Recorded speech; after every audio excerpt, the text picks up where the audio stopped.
Hi, everybody, and welcome back to the Good Stories podcast. I'm Jody, and today I'm sitting here with a group of awesome people that I'm excited to talk to, including Steven. Good morning, brother. Good morning. My helper and REP, David. Good morning. Good morning. And a new voice on our show today, who I hope you learn more about as we talk, but this guy is a Renaissance man in that he does a lot of different things, like his work in accessibility and ADA accommodations, or time spent as a Brazilian Jiu Jitsu black belt and coach, or coffee shop owner, or world traveler, and I could actually go on, and that's just a handful of stuff I know about. But I am very excited to welcome a friend of ours and all-around good guy, Mr. Jeremy Seda. Good morning. Good morning. Thank you. That's my intro of the things I know about you, Jeremy. All good things. I am afflicted with ADHD, so I keep moving, and that's kind of why I just keep building up all these hobbies that I like to do, but running out of time and focus to do those things. So, well, at least they're good things. Like if you're going to do a lot, pick some good ones. It sure seems like you have. But as we get going here, can you just tell us a little bit about yourself and what you do? Sure. So for my 9 to 5, I am normally, I work in North Idaho College, and I am actually really kind of trying to think through the situations that are presented in front of me. It's just constant problem solving.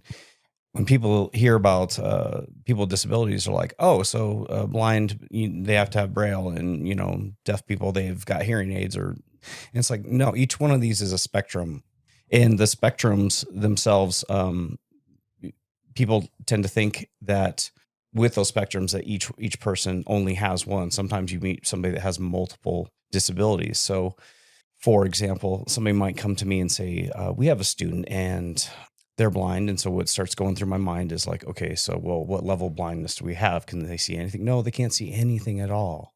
Do they know Braille? No. And that's the other thing is normally we do tactile graphics to help them and everything. They don't have good sense of feeling in their fingers. I'm like, ooh, this is an interesting situation. I can see why we're talking about this. So it's constant problem solving. And that also translates well to what I do after work with Immortal Jiu Jitsu in Rathdrum. And we're teaching the kids and adults basically similar principles of problem solving a situation that could be, we have fun with it, but this could be in the greater scheme of things like self-defense application. So just problem solving from the moment I wake up until the moment I go to bed. And it's hard to turn off. My wife gets irritated with me sometimes because she's like, I don't need you to solve my problems. I just need you to listen to me. So that's important. Okay. I'm trying, and I'm going to be 48 this year. And it's like, wow, I really suck at this. And I'm 48. Is there any hope for me? Well, I don't know. In both of those situations, I think you'd have to listen a fair amount just to understand how to even solve a problem. So, and an example like that with someone blind, but the tactile is difficult. Like, what would you do? What are the options? I actually don't know. A lot of it's kind of based on like repetition, trying to understand fundamentals. So in this case, if we're talking about math, like understand fundamentals of what this equation means, and try to do it in a tactile format so that person can at least kind of feel what's going on until they get the concept in their mind. And then they're like, oh, I totally get this now. There's that aha moment. And then you can basically throw more complex things at them and they start picking it up faster. It's just like when we're learning math or something new, we stumble a lot until we understand really what's going on, what's at the basis, what do each one of these fundamentals mean, and what in the bigger picture of things. And so once they have that concept, then it's just like, oh, okay, well, once we broke through that, it's going to be easier. Now I can use these terms instead of trying to explain each one of these individual terms. It's kind of like jujitsu, where if I teach somebody brand new, I'm like, okay, this is what we're going to do. You're going to lay on your back. You're going to lay on your side like you're falling asleep. Now you're going to push your hips back, and then you're going to wave out with your shoulders, and then you're going to bring your foot to your butt, and you're going to do it again. But when I get to teach more advanced class, I'll just say, hey guys, so we want to start by shrimping out. And I can just use a broader term, and everybody that is there and has done that, they understand like, oh yeah, okay, I can usually fire through more complex techniques just based off of all those fundamentals that we've built up. Yeah. I knew the shrimping one. I knew what you were describing. I do not roll people, but I live and love people who do. So You are heavily Jiu Jitsu adjacent. very much so. I think we've talked about that. Jiu Jitsu and wrestling, very much a part of our life. But in terms of let me make sure I'm referring to it correctly. Is it ADA support? Is that the right way to talk about tools and things for people with blindness, hard of hearing, that kind of thing? We just kind of use the broad term of accessibility. Okay. It's just there's a lot. It covers a lot. So obviously we've got people with like physical disabilities. Then you have folks that have like the kind of the hidden disabilities. So another term that is used in place of that is like neurodivergent. Mm-hmm. So ADHD, autism, that sort of thing. You could even say like PTSD is kind of classified like that. So that's kind of, we just throw out the broad term of accessibility. But yes, you're using all the right terms of like ADA accommodations. That's definitely the lingo. It's funny, in my work, we've done some with blindness, hard to see, not typically fully blind, but picking of colors and contrast and things. But when you sat down at our table today, I had never noticed there was Braille on my headphones. So just that awareness, I just never noticed before. And here I am like fumbling. I'm like, wait, I don't read. I understand Braille when I'm in that mode, but I'm looking at headphones. I'm like, I know one of these is L and one of them is R, but which one is which? And then you're like, just look inside. Oh, fair enough. There it is in big letters. I just got so just laser beam focused on, oh, there's Braille. It's like port or starboard. It's hard to remember. Oh, yeah. I got a funny story about that. And this is how my brain works, is like, do you know how I remember which way is port and which way is starboard? I saw Titanic way too many times as a kid. And yes. And as that scene of them coming up to the boat, I'm like, oh yeah, they were on the left side of the boat. Okay, that's port. And starboard's the other side, instead of figuring out some other way to associate, port, left, starboard, right. That's what I visualize. That's the thing, you need a way. I think I've told my personal cue before, because my dad taught me left and port had the same number of letters. Thank you for that. Steven I appreciate just remembers it with his sticky brain. But we're talking about this like it is kind of difficult. Maybe it's difficult for us, but the reason they use the word port is an accessibility thing. It used to be called larboard, starboard and larboard. Ooh, wow. Which sound very similar. And so that's hard for people, especially when you're yelling over wind and everything else. So they called it port, which is very different because it's the side you put on port anyway. But it makes it a lot easier to differentiate from starboard. I remember learning that. Do you remember where we learned that? No, that might actually be completely false, but that's what I hear though. It was trivia that we learned on something. Yeah. So we go with how we heard things more than like a tested fact. We heard that somewhere. But actually it falls in the theme of accessibility in that sense. Totally does. Absolutely. Yeah. So did you know that's what you wanted to do when you grew up? You're like, accessibility and support, that's where I'm headed?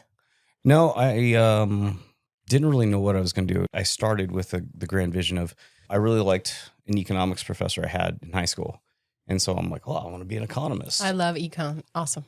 Yeah, it's cool until like I had one professor that said, if you're in this to forecast the economy, you're going to do a better job of taking darts and throw it at the Wall Street Journal. And that's going to be a much more accurate way of forecasting the economy. I'm like, that seems right. Why am I doing this? Fair question. And at the time, IT was kind of classified under business management information systems. And I'm like, well, I really like computers and doing websites. So once I finished my econ degree, I went to MIS. And then to throw like a cherry on top of like boring topics, I had a friend that said, hey, here at Gonzaga, we have to take 4 philosophy classes to graduate. If you get 2 more, you get a minor. So I'm like, well, why not? I'll go do 2 more ethics classes. And so I have a minor in philosophy as well. I think people who listen to our podcast would take issue with the idea that philosophy is boring. That's kind of what we talk about. If they listen to Steven, they probably don't think philosophy is boring. And I don't think econ is boring. So we kind of got it surrounded. Yeah, it's they were just all topics that I took deep interest in, love, and you kind of have to get through some things. Like I know some people are gonna get mad when I say this. I absolutely hated reading Descartes, but when I got to reading things about ethics and like A.J. Ayers, I'm like, okay, this is more this is very logical to me. I like that. And I'm going to be able to follow through this. And actually, it changed a lot of my viewpoints just based on being able to logically think about things that we just make snap judgments on. So once I got done with college, I went to work for a freight forwarding company out of Seattle. Hated it because it was like proprietary software that wouldn't be applicable anywhere. And a story about networking. A dear friend, Adam, who will probably come up again later in the podcast, Adam, we met on the train, and he saw I was reading this book at the time, it's called Macromedia Flash. And we started talking, and long story short, there is he had these grand ideas that needed some interactive platform like Flash to be developed. And I'm like, okay, cool. So we'd work on nights and weekends together for a nonprofit, and ended up working for that national home office of that nonprofit later on, developing rich internet applications. And I'm like, yeah, this is cool. I like this because it's not necessarily that I'm a designer. It's not that I'm a developer. I'm somewhere in the middle. I have to do a little bit of both. And that was very intriguing to me. And then Adobe bought out Macromedia, and long story short, like the iPhone came out, and that's pretty much kind of what almost just decimated Flash overnight. Yeah. Anyways, so shifted focus and just doing websites. And then worked for a few companies, started a few on my own. And then later on, I got a job at Big Bend Community College as their web developer. And after working there for 4 years, Washington had passed a law saying you must designate somebody as an IT accessibility coordinator, and you have to write an accessibility policy. Oh, and it has to be done in 4 months. It's insane. So the president's cabinet of the college came to me and said, yeah, we remembered on your resume that you used to develop these applications for government agencies like the CDC, FDA, HHS. You seem to know a lot about accessibility. I'm like, I know a lot about Section 508 and specifically developing to meet Section 508 standards. And like, well, you know the most about accessibility, so you're our guy. You're the guy. I was like, oh my gosh, this is terrible. You were voluntold. Yeah. And so crucial point in my life, I'm like thinking, God, I don't want this to be the thing that kills me, and praying and just saying, help me to not only get through this, but to do a good job and equip me with the tools that I can represent this well in this institution, and, ultimately help people with disabilities and get the accommodations they need with IT and their computer hardware and software. So fast forward a few months, we got a policy written up and got it passed by the board. Mm-hmm. And then one of the VPs comes in my office and says, you kind of mentioned along the way that we should have a designated role. We shouldn't just have, a slashy position. You're a web developer and you also do IT accessibility. I'm like, yes, you're going to need somebody who is dedicated to this in order to be good at this, in order for this institution to take it seriously. He's like, well, can you find a job description for us maybe that like would be like perfect, that we could just kind of copy and paste? I'm like, yeah, sure. So I'm looking online and I come across North Idaho College, and they just posted the day before this IT accessibility coordinator position. I'm reading through, I'm like, yeah, this is perfect. This is good. And I kept reading, and I'm like, this is so perfect and well suited to what I do. Not only to pass this on, I kind of need to apply to this position. Right. And so it was huge for me, because it was like, remember when I was praying about that policy, it was, I had no way, in no way did I think God was going to somehow turn that into a very much like a character and skill building situation that was opening the door for something much greater. Mm. And it's a long story. I won't get into that, but my first day at North Idaho College, I just was texting my wife, Kristen, throughout the morning. And I'm just like, oh my gosh, this is definitely God's blessing. This is absolutely amazing. And then by the afternoon, I don't know, 10 texts later, I'm like, yeah, God's just showing off at this point. And so that brought me, it's weird, at 40, basically, I went from one industry seemingly feeling like I'm going into a completely new industry. And it was just like, this is exciting. It's like I get to restart my professional career all over again. Like Jiu Jitsu, it's kind of like when you get your black belt, you're like, some people think of it as that moment where you're like, yes, I'm here. I'm finally here. No, it's almost like starting over as a white belt, because you have all these black belts that are like, Yeah, welcome. I remember when I got my black belt 20 years ago. It's like, oh gosh, now it starts over. You're the new guy. Yeah. So anyone who doesn't or isn't often around jiu-jitsu people, it's amazing to me how you guys can apply jiu-jitsu to anything in life. It becomes this constant parallel where even a shift in career, God's blessing thing, and we're like, oh, that reminds me of jiu-jitsu. Absolutely. Yeah, I could, again, one of those deep topics I could go on and on about, but I find that the jiu-jitsu life and life as a Christian, they do parallel, they do overlap a lot. And again, as a black belt, where some people would think like, oh, I finally made it. It was just like, no, this is just another milestone in the journey. And the more you know, the more you realize how little you do know.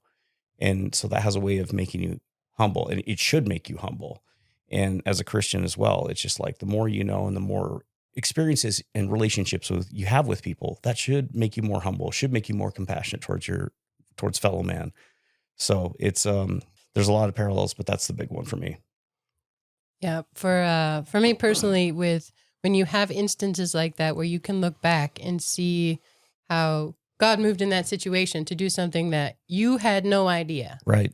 Where he took a role to make steps happen, open doors, and make this huge change in your life. It's so reassuring for later when you feel lost. Absolutely. Because it's not like, oh, now I just know everything. Now I'm just confident where I'm at. Not at all. Nobody's like that. But where you can look at those instances in your life and yeah, they're very reassuring. Absolutely. The other lesson I would say to take from that is be careful what you pray for, Oh, because God absolutely. has a tendency to answer it. And so for those who don't believe strongly in prayer, prayer can be just an offhand thing. But no, it's powerful and life-changing. And what I love about this is not only was it life-changing, but doesn't God always give us more than we ask for? Oh. Because he then gave you a passion for this, which definitely comes through in the way you speak about it. And that is a gift. Absolutely. Yeah, being careful what you pray for. I have this gentleman that comes in every Sunday to the coffee shop. He visits the church next door, and then he comes and visits with us for a little bit. And it's just a funny story. He's like, yeah, I'm having a little bit of a rough day. I had somebody come up and they prayed for patience for me. Oh no! And he's like, no, God, thank you, but can we just sever the prayer right there? I don't need you to teach me any more about being patient. In my experience, answer to prayer is often shows that God also has a sense of humor. Oh, Like, absolutely. I think we crack him up. Like, that's a good one. Yeah. I mean, yeah, it's like I kind of say it in jest, but there's times where I'm literally praying and saying, hey, God, just checking in, and I see you're showing off again. That's awesome. Thank you. I appreciate it. And I love that I get to be a part of that and witness that. So I heard you on another podcast say that if everybody knew a little bit more about accessibility, we'd all be better off, better for everybody to know a little bit more than we do than for experts in the field and all this. Could you explain what you meant by that? Yeah. So when we're talking about accessibility, and again, I handle in the digital sense. People tend to be like, oh, there's one more thing I've got to learn, and they just want to hand it off or pay somebody to do it. But if they just took the time to kind of understand some basic concepts about it, that's pretty much all I'm asking. I'm not asking them to know what I know and understand the laws and the guidelines that go along with it. It's just like, hey, here's some tools to use that you can test the color contrast of your document or your web page against the dark, or like, let's just take an example of a web page that is dark and they put dark brown text on top of that. Mm-hmm. It's like, I don't need you to understand everything about accessibility. I need you to understand why what you did there is terrible for somebody who might have low vision issues, or who might, all sorts of things that come up with that. It's just, for everybody, it's just harder to read. And the funny thing is, like, I always give the example of people that don't think in terms of through the lens of people with disabilities. It's like, well, you will, because we all will. The older we get, we're going to acquire these. Yeah. They just come on a little slower. But one day we wake up, I'm like, man, my eyes are just not working like they used to. I'm like, oh, dang it. Today's the day I realized. Now I'm living it. Yeah. So in the grand perspective, yeah, it's something that's going to be, my friend Miles Pilling in the UK, he says, it's essential for some, useful for all. And the greatest example I can give you is the curb cutouts. When we're walking through like downtown Coeur d'Alene, we kind of don't recognize the curb cutouts or the bumpy surface that's right there as there's like a little bit of a. You're talking about like the little ramp down off the edge of a curb? Yes, the ramp. Yes, thank you. That's what they're called, a curb cutout? Yeah, the curb cutout. So it's where, you got the curb and then it dips down and there's that ramp. Yeah. And, if they do it right, they're going to have like some bumpy tactile surface so that somebody who has like maybe a stroller or a white cane, they're going to feel those bumps like, oh, that's a curb, right? I need to stay right here because it meets the street. And if that surface wasn't there, they might wander onto the street. But the curb cutouts, it's like we all benefit from them. If you're riding a bike or scooter downtown, you don't even notice. But everybody will go right towards the curb cutout because it's made for all of us to actually have an easier transition from that curb to the street. Moving a heavy hand truck. Oh yeah. Oh gosh. Yeah. Did an armored car stint for a while. And man, if you're hauling boxes of coins, those are so heavy. Oh, no kidding. You got to use you're not getting that. You're not lifting that up a curb. You got to roll it over something. So yeah, something like that's awesome. And the other thing I would say is like, when we go into like Walmart, we take for granted the automatic sliding doors. Mm-hmm. And that's where we're bridging. We're not talking about like, oh, that's accessible. Like, well, yes, it is, but it's universal. That's something that's universally designed. Accessibility rolls up underneath universal design, where we're all benefiting from that ease of access. I have an example. Just as someone who's had debilitating back pain, low toilet seats are horrible when you can't move, when you have mobility issues. They're so bad, it's near impossible. And even when I go to a hotel, and thankfully I'm much better now, but I remember being afraid in hotel rooms because what if I can't get up from there? Or like even the arm rails next to a toilet or a chair or something, they can change your day. Oh, absolutely. And I'm going to ask you a question. Like, how often did you struggle with things in, like, say, I know we went on the trip in the UK and Wales and Scotland. You had to run into some issues because, as I know, Dave and I, we found some issues with the bathrooms. I don't really know what you mean by that. I didn't hear that story. Well, to give my example is like you go up to a urinal. Normally, I'm used to like you've got your urinal and you have like a good 6-inch buffer. Maybe there's a like kind of a little small wall between are they the tight, next. like the oh roads? My gosh, they are stacked right next to. If it was busy, you would be probably like shoulder to shoulder, or at least kind of doing the prom photo thing where you put one shoulder forward and one back, trying to urinate and being like, dude, I'm just trying to pee here. I'm sorry. Just relax. Yeah, you have to stagger. The people that can pee further have to stand further back. No. Just have good aim. This is why Dave's not always invited. It's teamwork. It builds teamwork. I don't remember any specific issues with it. Actually, I liked them because they had the full doors a lot of times, which is super cool. And in the US, we don't really have those. You know, where the door of a stall goes all the way down. Oh, yeah. Yeah, it was really neat, That actually. But yeah. I don't know about men's bathrooms, though. Those just seem questionable to me around the world. I don't know. Yeah, I've been in a number of places around the world, and there's a difference between bathrooms in America, Canada, and in, let's say, the Middle East, where you're lucky to sometimes get a bathroom. I mean, it's very, very different, and certainly makes you appreciate these things. And I love that concept, the idea that these accessibility things help us all. I mean, because we are all pretty highly functioning people sitting around this table talking, yet every one of us has a story of something where, yeah, that helped me because I had this issue and it was useful. And so it just speaks to how broad this is and how much we all benefit from it. Can you think of an example? The bathrooms came to my mind. I'm pretty well blind in my left eye, so anything for visibility stuff helps me. My right eye is sort of okay, but I mean, you've seen us here when I have my notes, how I'm like shifting to try and like look at it and read. So any of the visibility stuff for vision helps me. And again, that's nothing, people can't see that about me because I'm just looking at it, but I definitely notice it when things are easier to read and fall into that. Mm-hmm. I think the transcription stuff is super helpful. And I think Spotify's now is really good. Like even on a podcast episode, it will transcribe at least the audio. It doesn't do other things. And I'm not sure around the video where there's other things than just the text. But I really appreciate, closed caption, subtitles, and transcription a lot. Interesting talking about, essential for some, useful for all. Some statistics came out. I want to say it was 2024. Some statistics came out. I can't remember off the top of my head who did it, but it basically was talking about things like closed captions and the demographics around like who uses them.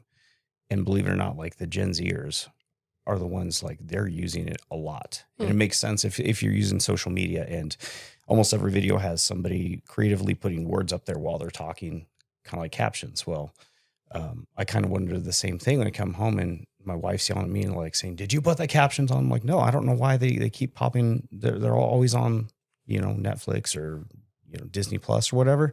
And then I realized like it's my girls doing it.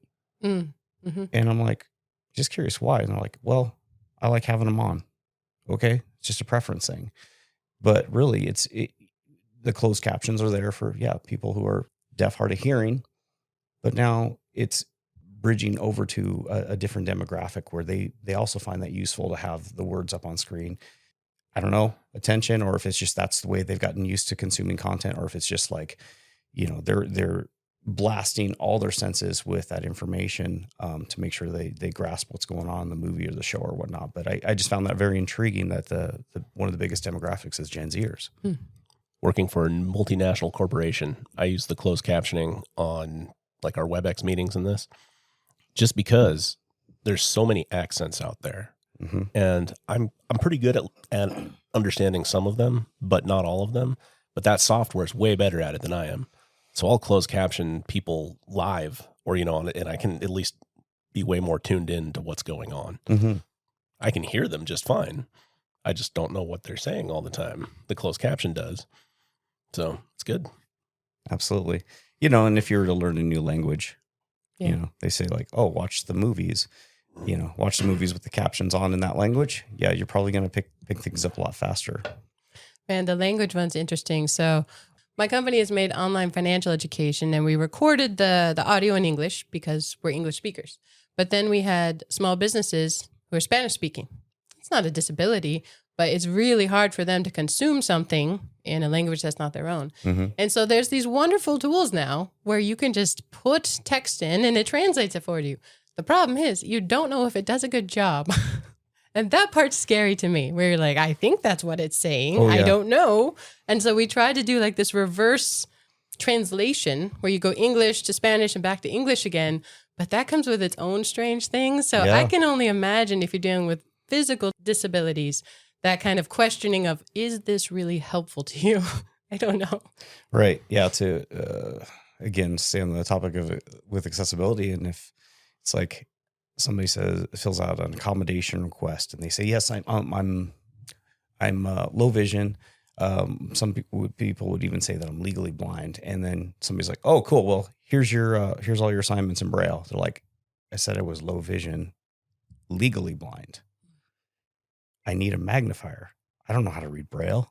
That's kind of the situation that happens more often than not until we have that aha moment of like, hey, let's have a dialogue back and forth. Let me see what has worked for you in the past as far as learning effectively. And let's see if we can emulate that in whatever classes you're doing.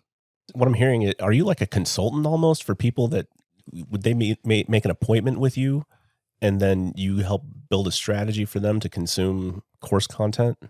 Yeah, consultant would be a good way of looking at it. I kind of get brought in when there's just things that are almost outside the norm. Mm-hmm. Like the gentleman I was talking about who was blind and didn't have good feeling in his hands. It's like, oh wow, okay, yeah, we got to really think through this. And a lot of it comes just down to like, hey, let's just meet with the person, talk with them, and see, how they're consuming content now.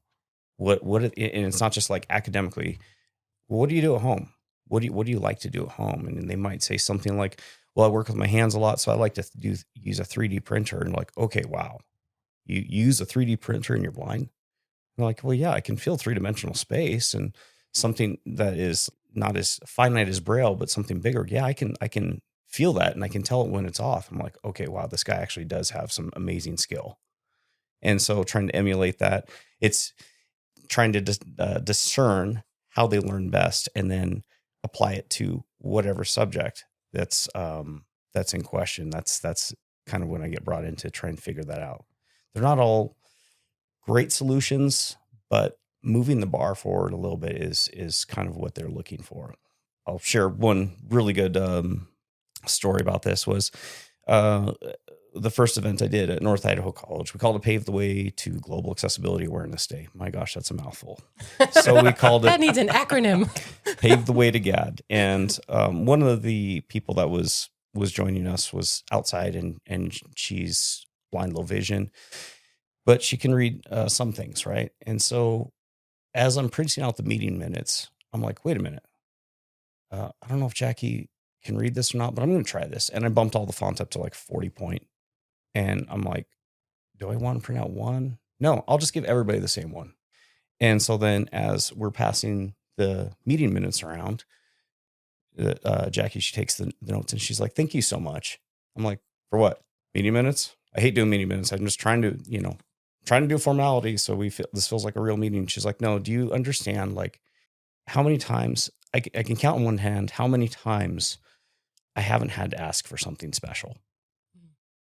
And I'm like, oh, that's great. Well, I just took a moment to think about like what might make it easy for Jackie. And then somebody else in the room actually said like, yeah, I have really bad vision. It kind of sucks with the age, but yeah, this was super helpful. And so just like taking a moment to think about it and just make things a little bit easier is kind of outside the norm. And it may not be perfect, but they'll be tickled to death that you like did something to help them and that you took that into consideration. And that's with accessibility, with jiu-jitsu, with Christianity, it's all the same of trying to meet people where they're at. I mean, that term or that phrase has kind of become cliched, but it is always trying to meet people where they're at. Man, I hadn't really put it together before. That's a great point, that if you have a problem that pervades your whole life, you would always have to be kind of sticking out, making special requests, having people make exceptions for you. And that would be very uncomfortable to always be that person, but you wouldn't have a choice. And so, yeah, I could totally see that, where this is the time that I was part of the group, no exceptions. This is just what was provided. But yeah, that would be a gift, I think. Yeah. And just thinking about it, and it's to the point where I start structuring all my documents and everything in a certain way. I use a template, and, when I use images, then I will actually take some extra time and add alt text to it. That's what, like somebody who's blind using a screen reader would come across that alt text and describing that image to them. So it's just doing it over and over. It's just become more normal to me. If somebody says, write this knowledge base article, I'm just going to do it automatically because that's the way I've done it. And so it's not like being perfect at it. It's making progress is better than like being perfect at it, in my opinion. You could be perfect, spend 10 hours making one of your documents perfect, or you can use that 10 hours to make 100 of your documents better. I'm going to choose the latter. That's way better. So again, to tie it back to what we were saying earlier about, I'm not asking everybody, or I'm not looking for everybody to become to know a lot about accessibility. I just want a lot of people to know just a little bit about it. It's just good. It's good business. And how often do we let perfection just paralyze us? Oh, every day. Yeah. Yeah. It's an observation that I see everywhere, like with myself as much as anyone. But yeah, that's a really good point you raise. I've been thinking quite a bit about this recently. We recently did, one of the stories we did was called Still Alice, which is about a woman with early onset Alzheimer's. Mm-hmm. And it's told through her perspective. And she talks about the way she interacts with the world and things she used to be able to do that were just a given because she was very high functioning. Mm-hmm. She can't do anymore. And that really got me to thinking, and especially in somebody like her that looking from the outside, she looked perfectly healthy, totally normal, but she couldn't do these things. And it was causing her a lot of stress and despair. It's made me think a lot about this more. And it's made me think about the fact that I'm terrible about this. And it's not something I think about. And so if I could ask a couple questions from the voice of all those out there who don't know anything about this and would like to learn just a little bit more. Yeah. Alt text, is that like a subheading below a picture so that a screen reader can then read that to describe the picture? That's actually, you can do this it's more common to like web pages, but you do this in Word, you can do this in PowerPoint. You just right click on the image and then there's like an option to edit alt text. And then you'll have a window appear on the right and basically gives you the option of adding this alt text, which may not show up unless you add it directly to the page. But when that screen reader hits that, it's looking for that alt text and then it will read it out. So it's kind of hidden. It's from anybody who's kind of like just has normal vision. We're not even going to really know it's there. But I'll tell you, like the two groups that will know whether or not you have good or bad alt text is search engines and people who are using screen readers. It does help the search engines to index that content. So that's another added benefit for adding like alt text to images, is like it does help your search engines for certain words. Are there any other just very basic things like that again, if more people like me knew about them would be, because like, we're redesigning our church website. I don't know if we have alt text. I want to tell you about alt text. So I picked the pictures for our podcast, and let me tell you, it's hard because there's no guidebook. It doesn't really matter, but I have to pick a picture. So if you go download a picture from, Shutterstock, it'll have a little descriptor of the image associated with it. That's the alt text. And so if you look on your webpage, it doesn't just show up in a blog article. It doesn't just show up. Honestly, it's making me realize our logo doesn't have alt text, and it would be poor alt text for our logo would be a happy dragon with a book looking sideways or something. That's terrible alt text, but it would be something like that. Okay. So they come with it, and I used to be confused as to why it was there until I saw a screen reader. Like, oh, it reads it out. That makes total sense to me now.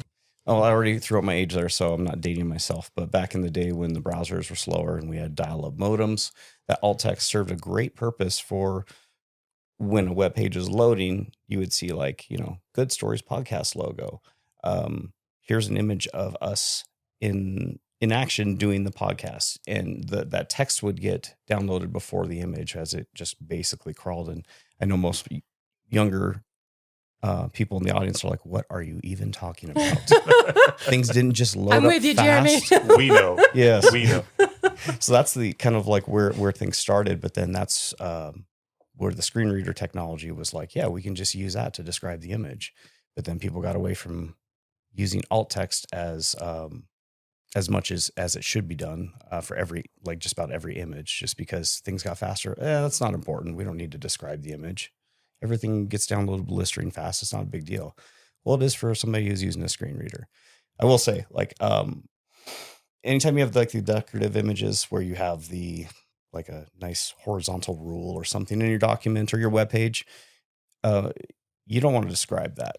That's just what you would actually do in that case. If you're doing a web page, is you would just have like alt equals and then just a space.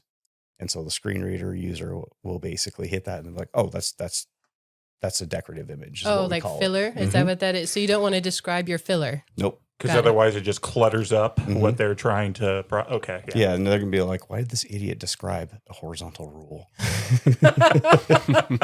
But I'm so glad you said that, because I would have gone way too far the other way. I'm like, well, we need alt text. So here's a little cheat code. I always like to throw these out when I'm doing alt text. It's another thing that it's simple. It's just not easy. It's very simple in concept, but like adequately describing an image. And if you're doing a lot of them, man, that's super taxing on your brain power. So you can kind of cheat code is, I would say, is go to do a search for Streamlit ASU. ASU developed an AI generated alt text generator for you. And it's awesome. I mean, it saves my bacon every day. It saves a lot of time, especially when I'm not in the mood to try and be creative. It does an awesome job describing images. Okay, so for case in point, took a picture of one of the monumental gravestones when we were in Scotland of William Wallace. You can see William Wallace, and you can kind of see all the writing below it. And this app was so like amazing. It described like, yes, this is a gravestone, appeared to be of William Wallace, and it accurately transcribed all the text off the gravestone. That's cool.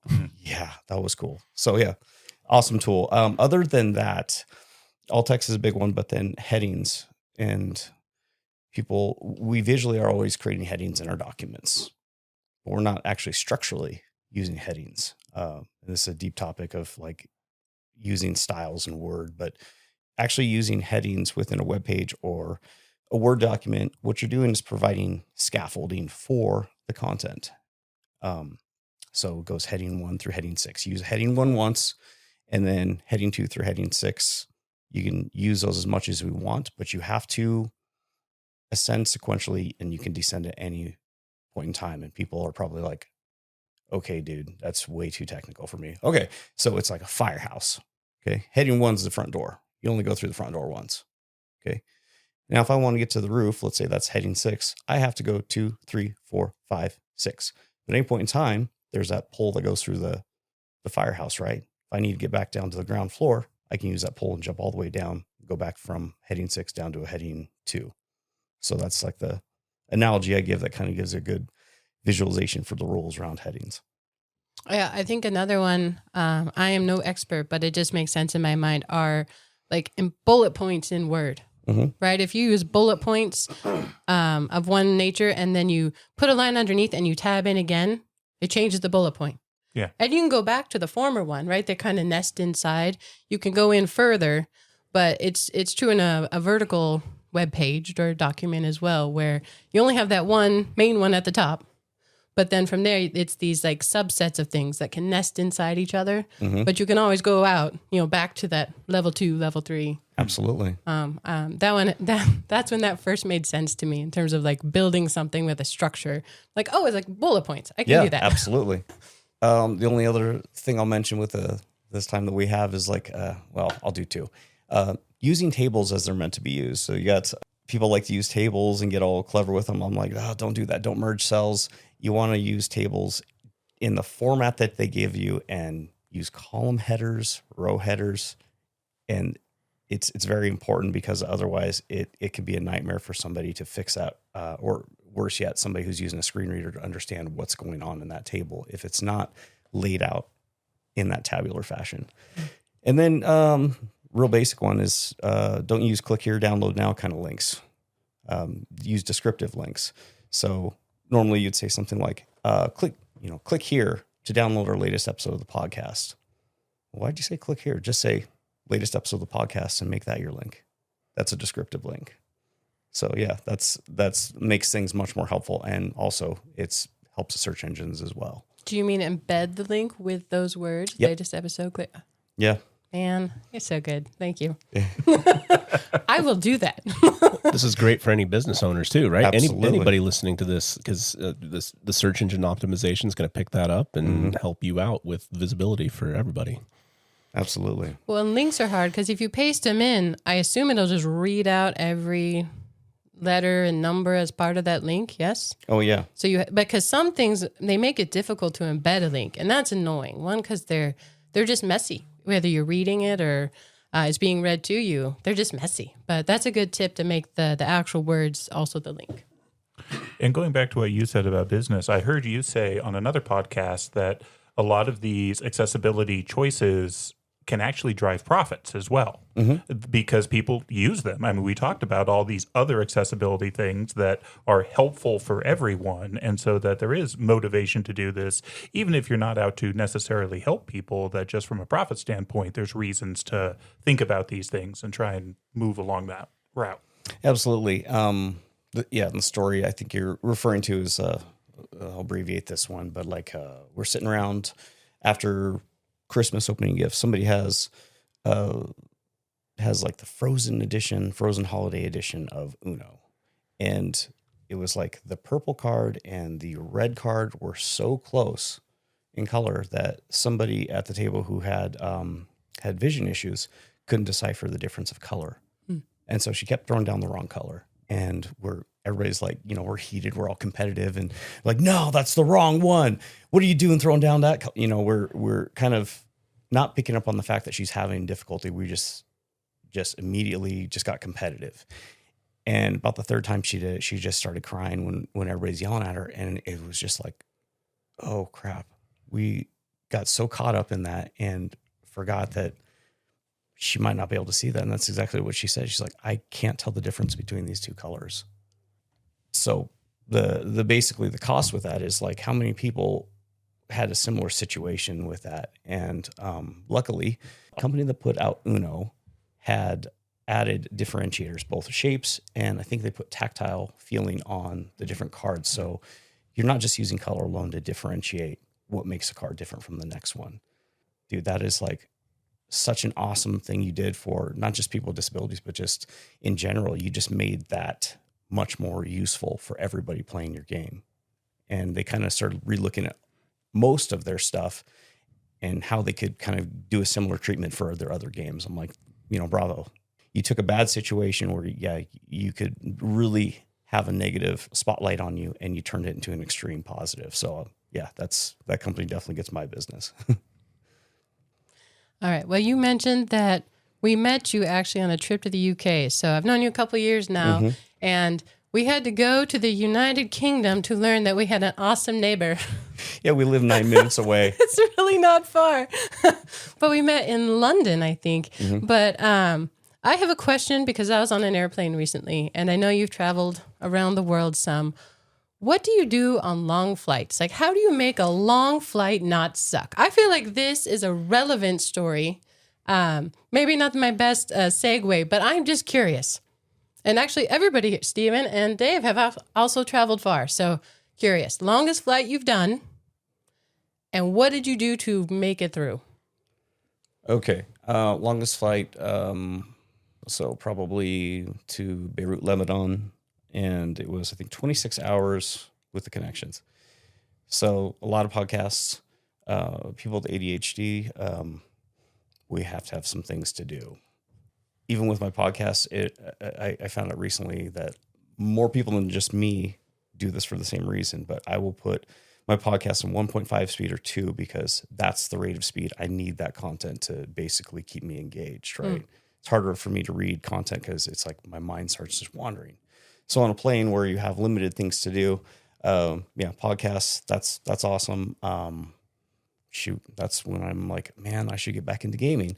And also I'm really grateful that most of the airlines will provide you with the ability to like watch new movies and shows and stuff, just something to not hyperfixate on every single thing around you. You can stay distracted. Or one of my superpowers is that pretty much I can sleep anywhere. Oh my gosh. Or is that just a dad thing? No, that's a superpower, man. It's a superpower. And a gift. You can sleep on a plane, like legitimately. See, that's my problem. I'm too tired on a plane to even read, which would be my go-to. I always bring a book. Don't touch it.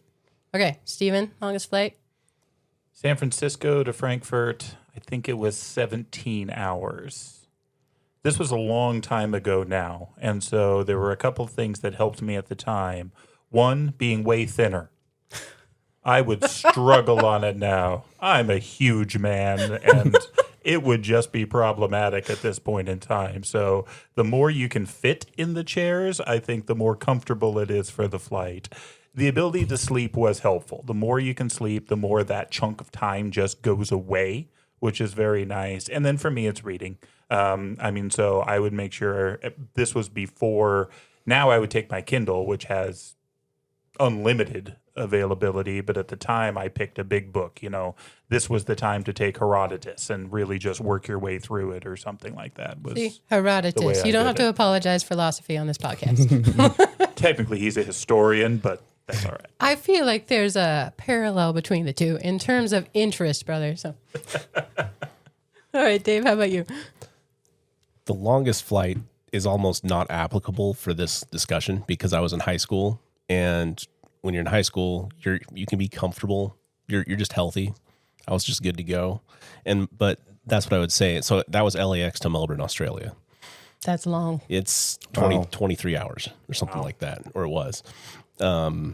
And yeah, I was with the high school band, so we just broed out and listened to our disc man if we weren't talking. Those are the days, right? But for today, I try to get a good heavy lift in, maybe 3 days prior, because I don't want to be on the plane with like DOMs.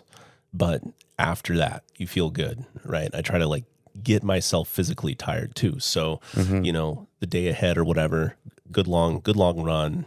Or, air bike torture session, something like that, which I'm blessed to be able to do. But I feel like when you increase fatigue in your body, it also increases your body's capability to relax later. So, agreed. Very much agreed. So that helps me out. And then I like to have multiple things to do as well. And I'm going to have some ADHD questions for you later. Maybe not on the podcast, actually. But yeah, I have to have I can't just have one thing, because then I'll start to resent that thing. So... I'll download a few podcasts of different flavors and 1.3, 1.25 speed, whatever. And then I will have my Kindle. And when I'm tired of audio input, I can go to my Kindle. I don't like doing video so much, and I guess I just don't know. I don't know why that is. Like watching movies or anything, or like I have the premium YouTube, which lets you download. That's a thing. If you want to listen to something that's available on YouTube, the premium's actually worth it, because then you can actually allows you to download YouTube episodes, so you don't have to have a connection for them. So that's a good hint. But I'm usually even listening to that audio only. Physical, tired, and multiple stuff to do. At the same time, I don't want to have anything under that chair in front of me. I value legroom more than I value having stuff with me. So I really try to minimize what I'm bringing. Everything goes in the above bin. And I have like my headphones in my pocket, and I have the smallest version of the Kindle available, so that fits in my jacket pocket or even my back pocket if I need it to. So it doesn't count as my second item. Yeah, it's just a recently relevant question for me I wanted to ask, because my mind is wrong about flights. And I travel. I do. But I hate flying.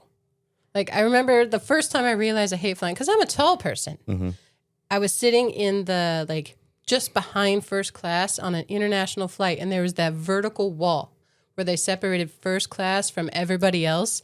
So that foot space was gone, and it was from, I think, somewhere in Germany, Munich. The bulkhead. Oh, and I'm like, this sucks. This is terrible. Why do we do this? But it's magical that it gets you from somewhere to somewhere else in the speed that it does.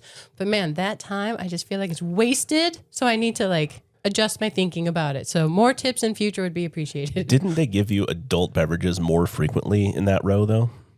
No, they try to, but man, drinking on a plane can be, that's a mistake. They were just trying to do something for you. Yeah, with sympathies. Yeah. Anyways, yes, the time in the UK was amazing. I don't know that we've ever just fully talked through that trip. But No, that was just everything was just blazing fast. My friend Miles, again from the UK, he looked at the itinerary. He's like, yeah, an American definitely planned this trip. Truly, it was intense. It was worse than that. It was Germans planning for Americans. Oh gosh, yes. What will the Americans want? All of it, all at once. Yep. But I actually think the first time I noticed you, because I didn't know you were local to us when we were there, was at Stonehenge, because our group walked up to Stonehenge. Oh my gosh. And someone who will remain nameless said, yep, those are big rocks. And I thought about hitting him. Right. No. What? Yeah. That's Stonehenge, man. And you were the person I saw there who was as stoked to be there as I was. Yes. So I would like to know why you were stoked to go to Stonehenge. Gosh. In short, I know it's hard to verbalize. Yeah, it was surreal to finally be there. I always had appreciation because we always see this all throughout our life, documentaries or pictures of Stonehenge. But I did a lot of studying on Genesis 6 and the giants and whatnot. And yeah, Dave is fist pumping hard right now. And so I got really into megalithic structures. And sorry, I'm going to diverge really quick. When I went to Beirut, Lebanon, I did my research and found out, oh, that's where the Stone of the Pregnant Woman is in Baalbek, Lebanon. I have to go see that, because that's the world's largest megalithic. Well, I'll say monolith in that case, but it's this big. I think it's there was 100-ton block that was being quarried, and there's one next to it that was being quarried that was even bigger to basically go about a mile down the street to build like the Heliopolis in Baalbek, Lebanon. So I'm just enamored with that. I'm like, yeah, there's people today say that like there's no way we might be able to do like quarry it, but good luck moving it. Good luck making a big structure with multiples of these stones. And I think Stonehenge just kind of falls in that same category. It's just like, it would be such a grand effort for us to do this today. Why did we say ancient people, in quotes, why did ancient people feel that it was so necessary to do this? So it's just like one rabbit hole leads just to another, to another, to another. And it's just like, it just gets so intriguing. It's a grand mystery with every single one of them. Yeah. The mystery, the history, the precision of it. And oh, gosh, I like to pick up heavy things. If you pick up a rock, a small rock, even a small stone is heavy. Those things are massive. Mm-hmm. And just the idea of how many people, the work involved to craft it, to move it, to make it. I mean, I find it a marvel, and I was stoked that you did too. So Thank you. I don't know if I've ever said it out loud. I'm like, yes, okay, because that comment was not okay. Yeah, no, it wasn't okay. And it was like, the other thing was like, okay, we have 30 minutes here. And then I'm like, what? I know. I could spend all day nerding out looking at these rocks. Oh, it was so cool. I had a very similar experience at the Great Pyramid. Oh gosh, I got to blessed awesome. To get to go there. I'll never forget it. It was wonderful. But when you've traveled for a while, a lot of the people around you get kind of inured to the majesty and the grandeur. Another incredible thing. Okay. Oh, no. But we're standing there, and I had a buddy next to me who shared my passion for this. And he said, all right, everybody stop, as we were about to like crawl into it. And he's like, just remember this. We are about to walk into the Great Pyramid of Giza. Don't let this moment pass without recognizing how cool it is. And the other thing is, I'm really excited you just mentioned Baalbek, because I have just been rereading Mark Twain's The Innocents Abroad, which I highly recommend. It's wonderful. But he goes and he describes these stones at Baalbek. Oh, no and kidding. This was from, the 19th century. But then my favorite part about this is shortly thereafter, he had to get a new donkey, or I can't remember if it was a horse or a donkey, because his old one had gone lame.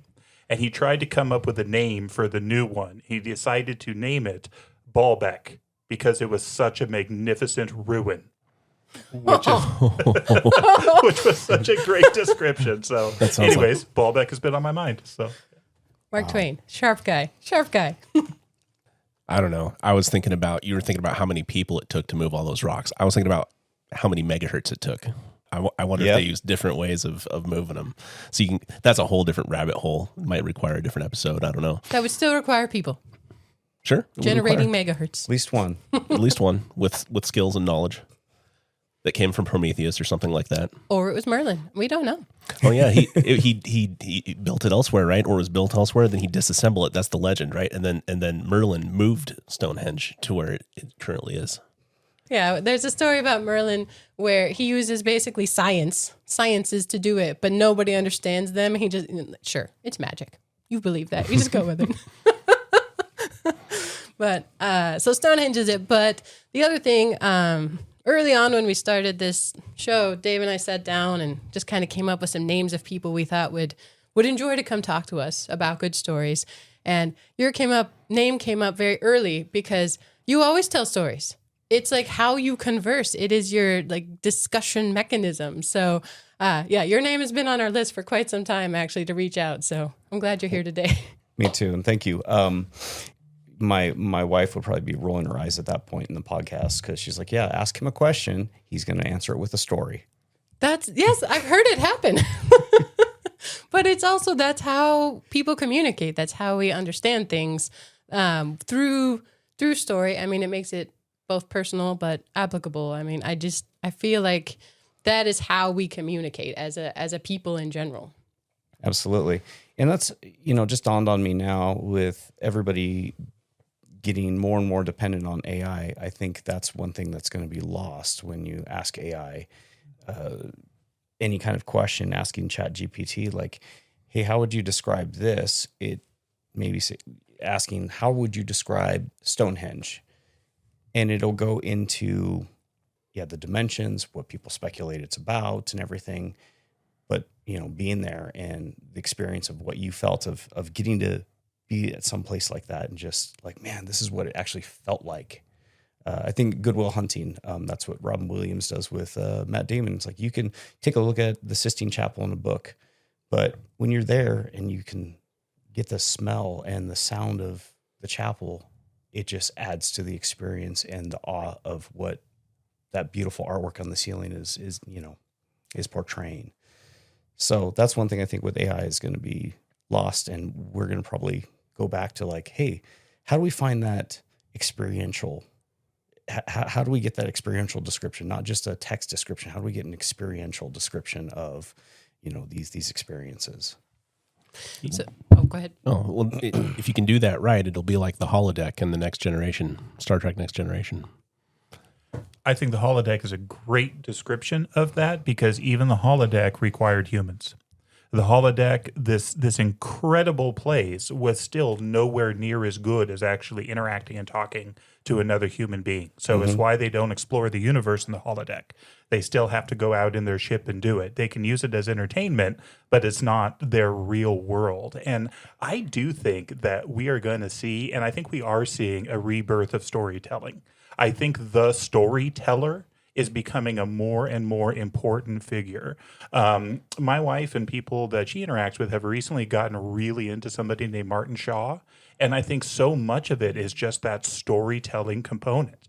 You can get information from these other things, but to experience that, to actually have that human story, I don't think that'll ever go away. And I think it's going to become more and more valued as we get further and further away with it with our tools. It's elemental. Sorry, I interrupted the guest. That's terrible. No, you're totally fine. No, I could not agree more, Stephen. That's all I wanted to say. It was just, yes, +1 on that one. It's elemental to what it means, I think, to be a human, right? I mean, the word of God comes to us in story format.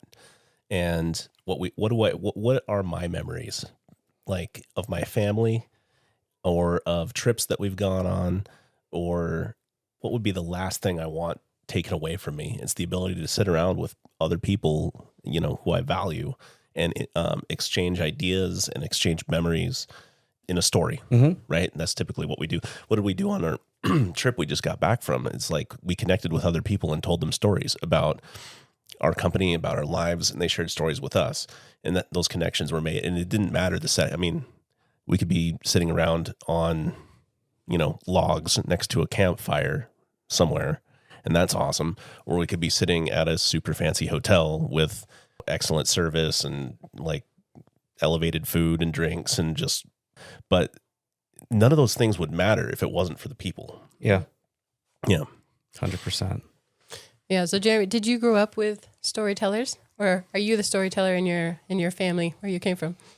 That's a great question. I would say that's probably what I really loved about the family holidays, when, my grandparents would come and my cousins, and that's when the storytelling came out of, hey, remember last Christmas we did this? Remember we were, and the funny thing is, it just became a continuity of more stories, more chapters to those stories. Now we look back on those holidays and everything, and it's just like, why don't we do that again? We're so busy, but why don't we just all take a moment, get together on those holidays and, whatever, play hide and seek, go sledding, do stupid stuff we did as kids, because it was such a fond memory. Why not keep doing it? But I would say, most of my storytelling came probably from my mother and her parents, Tom and Jane Agoshi, and spent a lot of time with them. And it was just, I didn't know the impact it would have on me, but it's probably what paved the way to me becoming the way I am, and long-winded in my answers. I haven't found you particularly long-winded. You warned me about your monologuing, but I haven't seen it. So. Well, thank you. Maybe you're being careful. I don't know. So I do feel like we have to talk about Jiu Jitsu. because absolutely. we have some rollers here, but how, I don't know, you've mentioned storytelling with jiu-jitsu many times, but I guess how do those go together in your mind? It's just what we're doing with stories is often just to make it relatable, right? So I can teach a technique, that's great, but sometimes I need to precede it with a story and say, like, this is how I came up with this, and this is why it works. One of my favorite ones was I do some weird things that part of it's my professor, Jimmy Thompson. He just does a lot of unorthodox things that you would be like, why is that guy being so goofy on the mats? Why doesn't he take this seriously? Well, for him, it was, I have to make this fun. Otherwise, I'm not going to perform. And I kind of have that same mentality. It's like, this has to be fun for me. Otherwise, I don't perform. But again, going back to this technique where I was at a tournament and going against somebody who's very tall and I could not finish the submission. So then I'm like, well, how do I move this guy's really lanky arms? How do I move his hand from his basically, like I'd say 6 feet almost, that's what it felt like, up to his armpit so I can finish the submission. And so I just kind of did something stupid. I just was like, well, let me just rock this back and forth and really just kind of create this ratcheting motion and walk his hand all the way up to his armpit. Why do I tell that story before I do the move? Because the move is so goofy. If I just said, here's what we're going to do, we're going to rock back and forth and ratchet their hand all the way up to their armpit, people are like, yeah, this is dumb. But when you start with like, oh, here's a story of me winning a match in a tournament by doing this, then people are like, okay, cool. That's a legit move. And story can make a difference between that being something people are like, I'm not doing that. It looks dumb. Or actually trying to add it to their toolkit of skills and abilities in jiu-jitsu. How did you start? I actually have no idea. How and when? Oh gosh, I'm sorry. I got another long story, but I'm going to, how do I start jiu-jitsu? I'll limit it to that. I was doing martial arts, and when I went to college, I chose Gonzaga specifically so I could train with the head of our style in karate. I was also a bodybuilder, power lifter, and I'm just at the top of my game, getting ready to be groomed for a black belt. And I go into the jiu-jitsu club, and I'm about 180 at this point. Pretty lean, and I'm just like, man, I got these jiu-jitsu guys, no problem, right? And there's a guy who's maybe 114 pounds soaking wet, just annihilated me. And it was just like, the harder I tried, it was like quicksand. It just got worse. So I'm getting mad. After about 10 minutes, I start laughing my butt off. I'm like, oh, there you go again. Oh, there's another arm. Oh, you choked me again. And so rolling with this guy for 15 minutes, that's what shifted my paradigm. And I faced this really crucial decision. Like, I can stay right here at the top of my game and be delusional about actually being good at martial arts. Or I could decide I'm going to empty the cup, empty all the knowledge that I know, and start over fresh, filling my cup with something that is obviously effective. It seemed like it took forever, but maybe it was 30 seconds to make that decision. And I'm like, yeah, I want to start over. This is so freaking cool. And it's just gotten better and better throughout the years. I think the thing that, if you ask me to characterize what jiu-jitsu is about, it's just continual learning. You just never stop learning. And that excites me. Some people are like, oh my gosh, that sounds exhausting. No, it's exciting to always have something fresh, a fresh perspective on something that you think you know a lot about.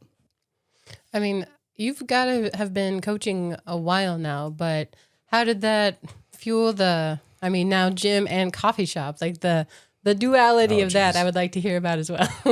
Yeah. We kind of want to do the coffee shop as a soft marketing tactic, get people who would normally be very resistant to walking through the door of a jiu-jitsu gym. But most everybody likes to drink coffee or something like that, right? Coffee, tea, Red Bull, whatever. So that's kind of how we would kind of market to people who know nothing about jiu-jitsu. And then they start looking around and seeing like the class that's going on. They're like, oh, this is kind of cool. They might sit down and watch the whole class. And that will usually segue to either they themselves or a family member coming in and participating in like a trial. And then like, once I get them on the mats, I'm like, yeah, there's a high probability they're hooked. It's just that cool. The coffee shop with the gym. I mean, I don't know if I've ever been to another one, but when I tell people about it, they're like, there's coffee. Mm-hmm. Yeah. Yeah, one way or another, we're going to create an addiction. That's what we're doing. Of one kind or another. But why I've been coaching so long, and why it's been important to invest so much time, money, and energy into this is that I didn't have a good father in my life. He was in my life, but he didn't want anything to do with me. So having martial arts, I had a lot of good father figures, and it just got to be, it sounded like, I'm going to go to karate tonight. It's like, no, I'm going to go see these guys who, like, they give me good information. They tell me how, where they've screwed up in life and where not to repeat those mistakes. So I'm just trying to more or less be a person in their lives that I wish I had when I was their age, working with kids or other adults. Like I'm trying to help wherever I can, and have a soft spot for, kids and women wanting to know self-defense. They're terrified to come in there. And it's like, we're going to have a good night. Like, and let me go back to like Kristen's story. We met on the mats in Jiu Jitsu, and she had been going back and forth asking me a lot of questions, and she finally walks through the door. I'm like, okay, good. Step one. That's one of the hardest things to do, is walk through the door. Next is getting on the mats. And the normal response people have is, I'm just going to watch tonight. I don't want to participate. And I'll leave it up to the Holy Spirit, basically, or I'll chalk it up to the Holy Spirit. And I said to her, well, how do you learn how to swim? And she's like, what? That's a weird question. Like, how do you learn how to swim? And he just said, you get in the water. That's how you start learning how to swim. So you can watch, or you can get on the mats and actually experience this. And like 15 minutes in, she was hooked for the rest of her life. It was very cool. So seeing that transition with women too, and giving them that self-defense aspect of the sport, and then get people that are really passionate about it. It's not only self-defense in capabilities of what you can do, but it's how you carry yourself. And that's what I love seeing in women when they, I know if they're out, in downtown area of a big city, somebody could look at them and they're like, nope, not her. It's the ears. Yeah. She's just, yeah. The beautiful cauliflower ears. Yeah. Yeah. But the difference in confidence, the not being distracted, I think that's a big part of it. And it just comes with being in jiu-jitsu. It's not cockiness or anything like that, or arrogance. It's just you carry yourself differently, and people are like, I don't know, something's off with that person. I'm going to find an easier target. 100%. Yeah. I don't know. It's for me, it was a very similar thing. Like you had the 114-pound guy tying like top of his fitness game, Jeremy, in knots. It's always the little guys. Yeah. Right. So their son, when they moved down from Alaska, I think, how old was he at the time? Like 9. Yeah, he was young. But they had been training up in Alaska, and I was kind of interested in jiu-jitsu. I had done Shotokan karate for a long time, right? Mm-hmm. And nothing against Shotokan karate. It has a lot of great things to teach, absolutely. And I had been out of it for a while. I'm like, man, I got to get back to some martial arts. And then I started listening to Jocko podcast. He was talking about how great jiu-jitsu is. And then I'm like, all right, litmus test. My 9-year-old nephew just moved down from Alaska, and he'd been training jiu-jitsu. I'm like, all right, buddy, show me a rear naked choke. And I had a 9-year-old boy choke me as a grown man. I'm like, I would go to sleep. He could murder me with his bare hands if he wanted to. A 9-year-old. And I couldn't live with that. With that knowledge, knowing that, I'm actually a helpless baby. Right. So your motivation was to be able to defend yourself against 9-year-olds. Yes, 9-year-olds. And I can He's tell. He's almost there. Yeah. I can tell you Still now. Still training. Yeah. Sweet. Coaching kids, man. Yeah. That's where I got to sign up in the kids bracket, No. Start showing them what's what. No, it's been quite a journey on that, but it's like I value many of the coaches that I've had. Some of them have like brought me along from like knowing nothing to knowing some things. Some of them are just impressive in terms of their resume, and it's like when I roll with them, of course, I recognize that we're two different classes here, right? But man, the coaches that are like kind of smaller, that like I would look at them as somebody who doesn't know anything and be like, yeah, I can handle that guy. And I know now that's like, no, like even when I'm rolling with them today, I have a particular coach, Dido. It's like, yeah, when I'm rolling with him, it's like I might feel like I'm catching him, but it's like, am I really? And this is like after 8 years, and it's like one of those things. It's a skill set, but what's cool about the fact that it's a skill set is it can absolutely be acquired. Mm-hmm. Nobody, no matter how good they are now at what they're doing, started that way. Right.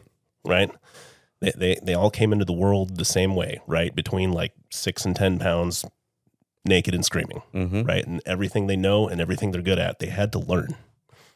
And they all have different stories and different paths they walk to get there. And knowing that is like helped me. I'm like, yep, I can do it too. Absolutely. Yep. Well, Jeremy, I think you kind of won the lottery in that your wife, Kristen, rolls.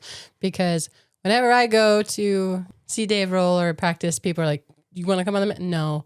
Everyone who goes there, well, I will say all the men who go there, I asked, does your wife roll there? No. She tried it? No. But it goes the other way too. There's women who roll who want their husband to do it. And like, does it? No. So it takes a certain kind of person to get hooked by it. But once they are, it sure seems like they commit to it. I mean, it is a community. It's a family and humbling. I mean, that's very, very evident. Humbling, but also there's pride with it. So I could see it, but yeah, there's a lot of people who want their spouse to roll and doesn't. So lucky for you. Oh yeah, absolutely. I mean, one of the many reasons I'm a very lucky man.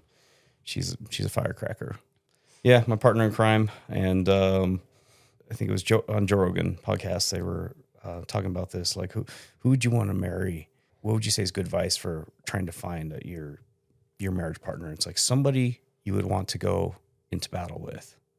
And she has been there for me, like in ways like I never thought she would, got me through a really hard time that I don't think I would have been able to get through 3 years ago without her. So, but yeah, like I said, going into battle with that person, having your back, that's who you want.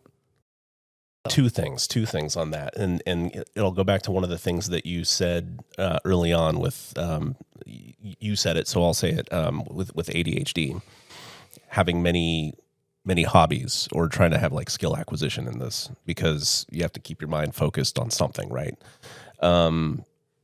I think things like martial arts and specifically Jiu Jitsu, but it can go anywhere.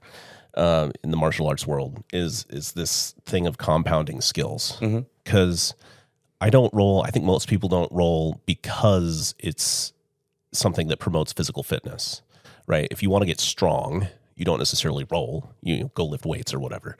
If you want to get good cardio, don't necessarily roll. Go run, go get on an air bike, go whatever. But those two things do come to an extent with martial arts, but the goal of them is a skill acquisition. So now I'm using my body and my mind together. So I'm actually doing a lot of different things, right? And then when you can just go further and further with that. But I think that's if you are one whose mind tends to need something, like, man, if you're trying to solve a Rubik's Cube that's trying to murder you, like it's which is how I feel like grappling is. I'm stealing that analogy. That is awesome. Yeah. Yeah, do it. Yeah, you're welcome to it. It's, you're not going to get distracted. And for me, that's really cool. That's one thing that if I'm on the mats, man, I'm there.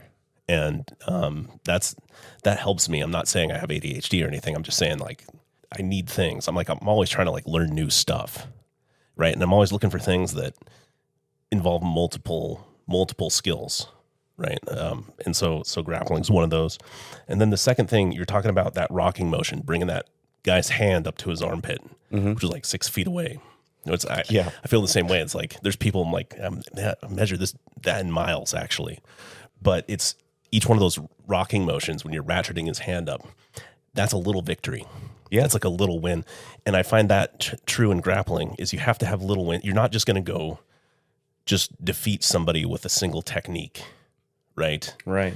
Even in shooting, take. Oh, absolutely. Yeah, something worth shooting once is worth shooting twice, right? We don't just send that magic bullet, right? And so, but it's those little wins that lead to big wins, and that's one of the things that I've learned a lot. It's like I can't expect to go from nothing to awesome with one magic technique or one.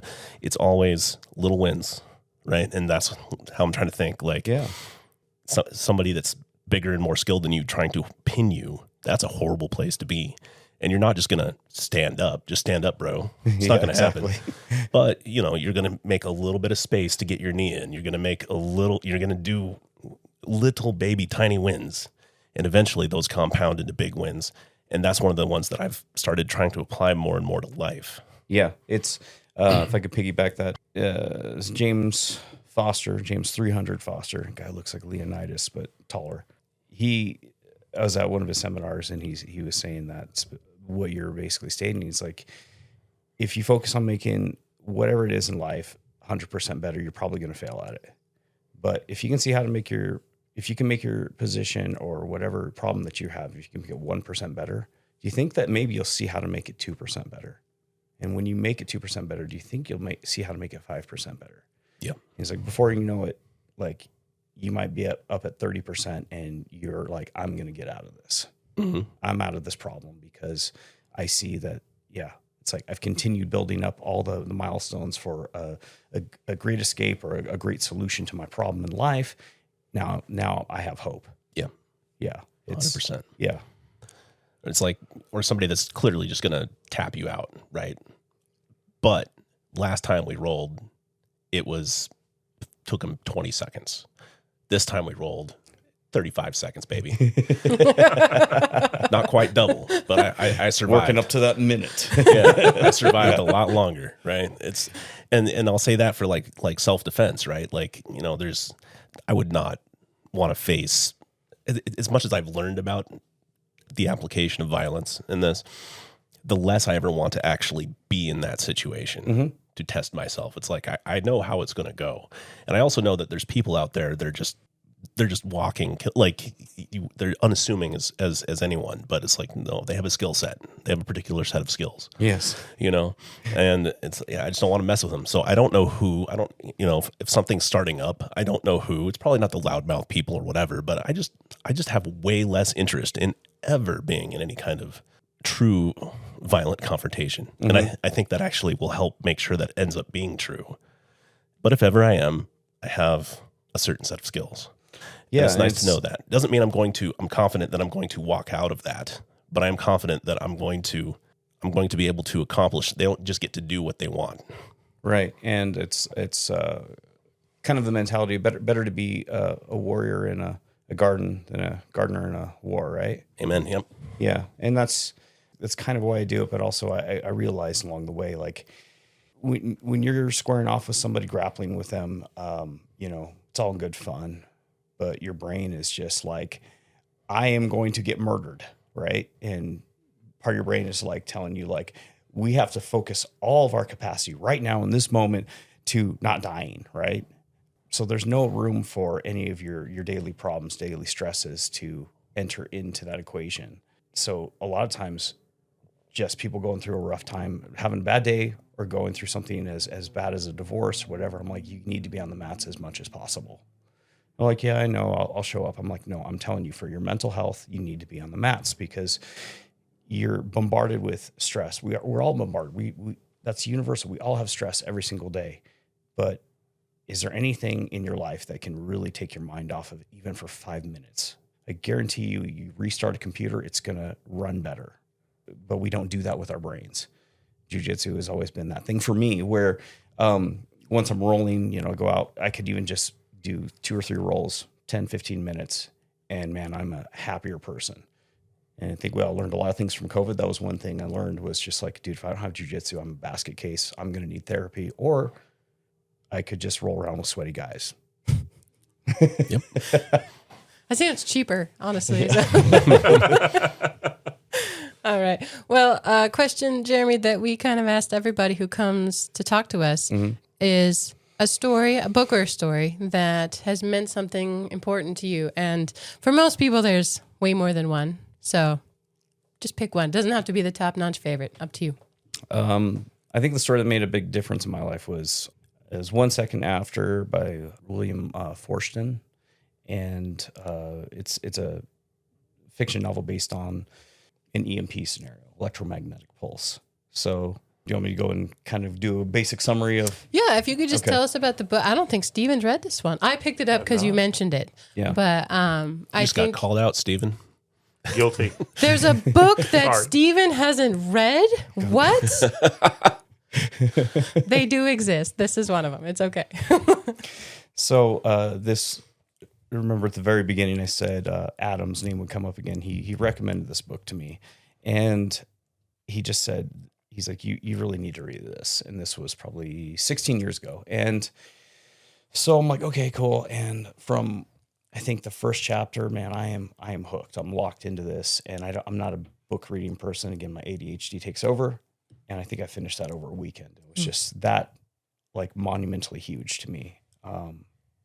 And so the way it goes is there's this gentleman who used to be in the Army. He was a colonel in the Army, and then now he's a college professor. He's living in the small town back in, I think, Virginia, and he has his 16-year-old daughter and a 13-year-old daughter who has diabetes, and his wife had recently passed away from cancer, and they were living in the hometown she grew up in, so he has good relations with his mother-in-law still. So there's that nice family unit there. And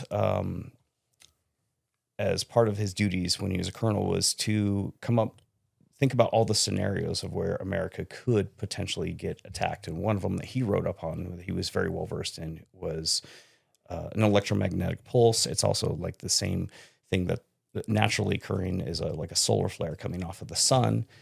And basically it amplifies through the atmosphere and just wipes out pretty much anything electronic.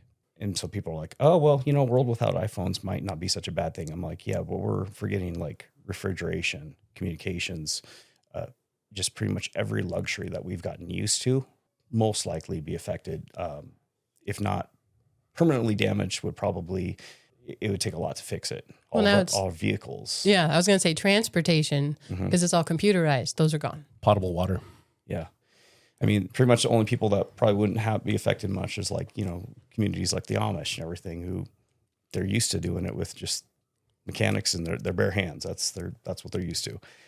Anyway, so I think what was really interesting about this was like the human internal struggle that we have with like, no, it can't be this situation that I'm thinking it is. We want to put the positive spin. We want to be hopeful. And when he finally realizes before everybody else, this is a situation that's going on, he just realized it was the first domino falling of many bad ones that are to follow with like years of death, years of just struggle. And so all along, while he's working with the city council and working with the community, trying to help make things better, you find yourself kind of in his shoes and thinking through these situations with him. And that's what I really liked, is kind of like, I don't know if it was by accident or by design, but the author just kind of gets you to relate to his situation. And you're like, man, I wouldn't do that. Or, wow, I never thought of that. And also it gets you to think about some of these scenarios that we don't want to think about. And we've all met people where they're like, I don't want to talk about that because it makes me uncomfortable. I don't want to think about that bad situation. It scares me. Well, going back briefly to Jiu Jitsu and self-defense, is people say, I don't want to talk about this. It scares me. I get anxiety thinking about somebody attacking me. I'm like, well, use that as your excuse if you get attacked. See how well that goes for you, right? So we can either think about those situations and try to sandbox in our mind how to handle them, or we can ignore them. But which one are you going to be better equipped with having gone through that scenario? That's definitely the sandboxing. Anyways, I don't want to give away too much of the book, but it was just... we spoil things all the time. Oh, okay, cool. Well, the end is... Spoiler alert. Yeah, So- we'll say it. He's going to wreck the end. I will but- foreshadow it. But, Okay. So John Matherson's main character, and he, again, has a daughter that is diabetic, and the clock is ticking. So I think he gets enough insulin to last for 5 months. So he is like very personally vested in seeing this whole situation get better or getting help from the outside. And it sucks, but later on dealing with some really hard situations, and that's where it gets you. It's like, dude, I don't know how I could handle that situation. But I think it better prepares you for situations like that or adjacent to kind of understand, like, again, to have a story to relate to and go back to and hopefully make better decisions. So applying it to my life, I read that book over a weekend, and I go back to my buddy Adam, and I said, dude, that book, I couldn't put it down a weekend. Why did you give that to me? What did you do? You just red pilled me. Yeah. You know? I didn't really get a choice. You're like, here, try this. And so it started me down this long path of just like, preparedness. And so, at the time I'm living in Tacoma, and I'm like, I'm going to Cabela's tomorrow. I'm going to go to their camping section. I'm going to be ready with some freeze-dried food, and that's honestly where I started. And talking to Adam, like, this is what I've done in case there's an EMP. And he's like, Jeremy, what happens if Mount Rainier blows up? What happens if there's, what you can insert in literally any situation, and you're going to look to that bag and, your preparedness and be like, well, I can get a head start. While everybody's trying to pack their stuff, like, I can get a head start. Okay, I've got a head start before everybody starts leaving. And past that, it became like kind of peace of mind insurance.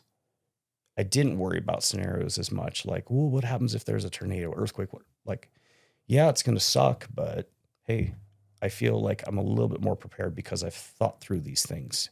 And it's not like any of us that have with a preparedness mindset or self-defense mindset. We're not walking around paranoid thinking, I'm going to walk outside my front door and somebody's going to jump out from one of the trees outside my house. I'm like, no, it's just, you're kind of more conditioned and ready if it happens. Again, it was not paranoia. It really bred a lot of peace of mind. I definitely recommend it. It's definitely eye-opening. And especially if you have somebody in your life and you want them to take a little bit of action, that's the book that people usually refer to, and, force red pills on other people. It's a good thing. It was interesting that was what you picked, because I'm married to a guy sitting right over there who tends toward preparedness. And so in early days, before we'd had kids or anything, that was something that would come up often. I'm like, what are you so scared about? Right. Like, why are you so worried about these things? Because, Mount Rainier probably will blow up someday. Mm-hmm. It's a volcano. But all the days that it doesn't happen are way more than that one at whatever point. People with earthquake, any natural disasters, things like that. Or, the EMP one is interesting because it knocks out all the communication, because they don't know how big the problem is. Yeah, and it's a very slow death. Yeah. I mean, as a metaphor, but no, there's a lot of death, but it's a very slow death. Mm-hmm. And in the book, I think it's right. Like, everybody's priorities really crystallize, and it does, your view just gets a lot smaller, right? And I think now we have kind of the inverse problem where communication and news is so broad. We hear about horrible things around the world, and we carry that burden. Well, here it's a lot smaller. It's the immediate burden. What do I need to do now? How do I get fresh water? These kinds of things. But preparedness in general, I'd just like to ask your opinion about, because you mentioned you're a man of faith, mm-hmm. and we are not to live with a spirit of fear. Yes. But I also know a lot of, especially men, who are preparedness minded. I think in a lot of ways that's built in when your family's responsibility is on your shoulders. Yeah. And so how do you balance that, where you're not meant to live in fear, but having some level of preparedness, I don't see as a bad idea, but I do think both those things can be taken too far. Absolutely. So just kind of your opinions on that. Yeah. And it's the number one common phrase in the Bible is, do not fear, right? A lot of different ways I can take this, but it's creating a balance. Okay, so let me give you the short answer first, is like, I have gone away from like thinking I need to have this many calories of food per day and this many gallons of water and stuff like that, to being like, well, that's great if you buy that stuff, but the more skills you have, the less gadgets you need. So I've really focused on skills and putting myself in some very uncomfortable situations. Good example is working on a Jeep. I used to like working on cars. After a Jeep, not so much. But I still subject myself to that because I want to know the mechanics behind this. I want to be able to fix things and to be handy. You know, I'll say my father could do more than I could. His father could do more than he could, right? We've lost that. And so that's what's always kind of fueling me. Now, as far as relating it to the Bible, if you want to see a really big division, talk to people about Revelation and, you know, the rapture and tribulation. And there's those class of people who, well, there's usually three, but I'll boil it down to the main two. One group of people says, I don't know why you're worried about that. We get out of here before anything bad happens to us. And, you know, we're raptured before tribulation. And my answer to them is usually like, well, that you may be right, but what happens if you're wrong and I'm the one that's right? What happens if you did nothing to prepare yourself and your family for what's coming? And you have that, oh crap moment. Like, I thought we were supposed to be out of here. And now I have to be here for, 7 years and endure some really bad stuff. It's like, out of those two scenarios, who would you rather be? The person who planned ahead and built their house on rock, or the person who just willy-nilly built their house on sand because they're not going to be here for bad times? Well, I hate to tell you those people, but guess what? Wind, rain, all that stuff's going to happen. Probably much worse. So that's kind of like my outlook on it. And there are times like, number one, you get on social media news and you start having panic attacks or whatever, a lot of anxiety. Step one is like, man, I don't feed into that. That's of the world. I don't ignore it. I will have a healthy dose of that, but I don't want that ruling my life, and I don't want that like guiding my decision process. Bible's my decision process. And just anytime I do have anxiety over something like that, I'm praying God, I don't know what you have planned, but can you open doors where I need to go, and slam them hard a few times on my head where I'm supposed to stay away from because I'm a little thick-headed. But yeah, I think that's kind of like the healthy perspective to have on this is like, yeah, God's got my back, but it also means that he's sharing my yoke. I got to share his. I got to make sure I'm not just thinking that he's going to take care of everything. I have to do some work too. I feel it's much healthier way to live. Again, people tend to think you're paranoid, but it's rather like, no, I actually have peace of mind. Actually have a lot stronger relationships because I can do more, and I generally will take my skills and help other people with them and whatnot. So it's really enriched my life a lot more than it's like taken away. So it's not living in fear. It's kind of ensuring that you're, abundant survival and, really just like community building, all good things that we could use more of. Mm-hmm.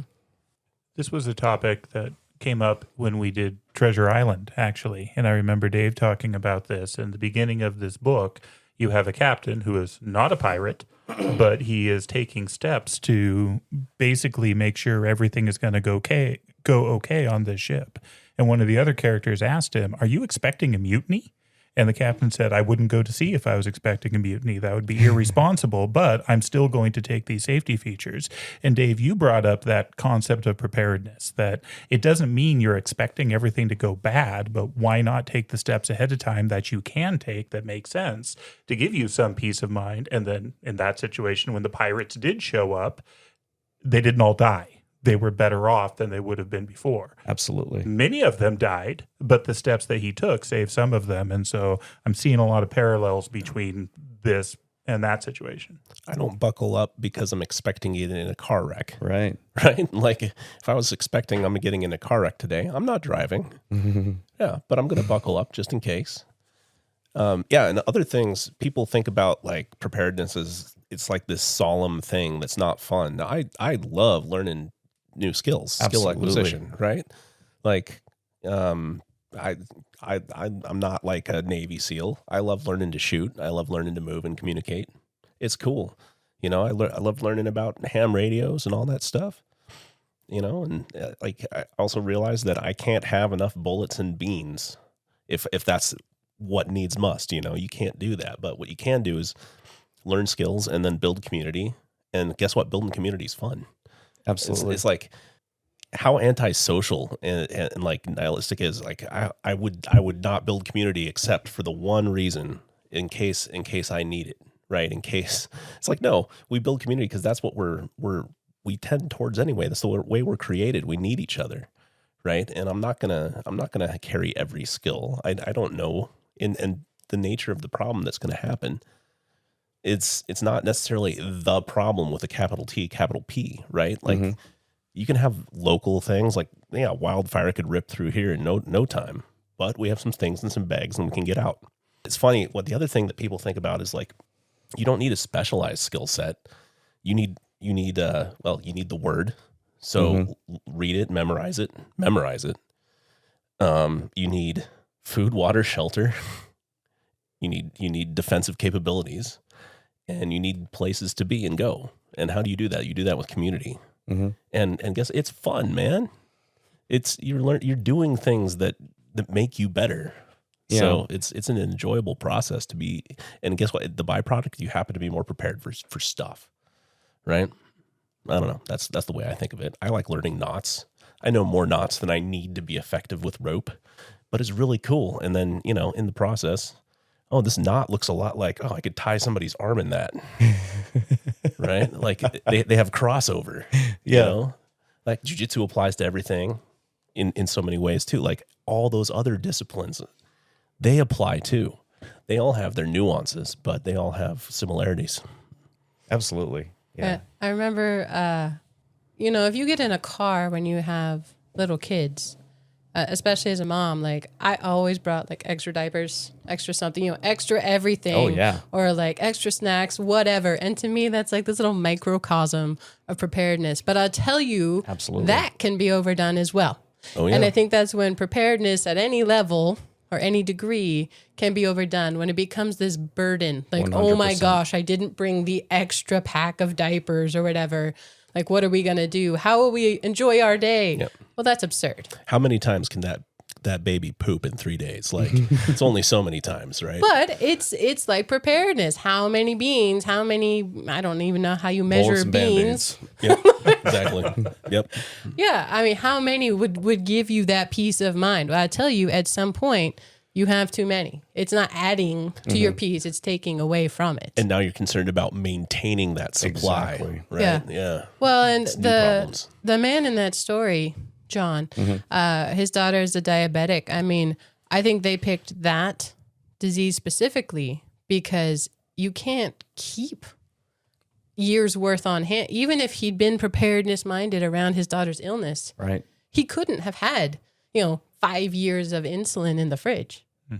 So that it's really hard. It is a hard read, but I think good things to think about, both in terms of what would you do, but also how do you find peace in your day, even despite those things.